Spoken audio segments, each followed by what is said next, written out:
بسم اللہ الرحمن الرحیم۔ جھوٹ اللہ تعالیٰ کو بہت زیادہ ناپسند ہے، اور جو جھوٹ بولتا ہے اس کو اللہ جل شانہ کبھی بھی پسند نہیں کرتا۔ اور اکثر لوگ جو ہر بات میں جھوٹ بولتا ہے، دھوکہ دیتا ہے، تو یہ بندہ اللہ تعالیٰ کی رحمت سے دور ہوتا ہے، اور اللہ تعالیٰ کو جھوٹ بہت زیادہ ناپسند ہے۔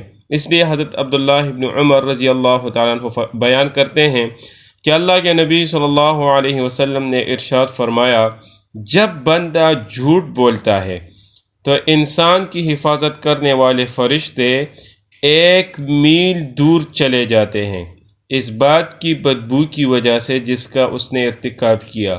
تو اتنی سخت بدبو ہوتی ہے اس جھوٹ کی کہ فرشتہ اس سے دور چلا جاتا ہے۔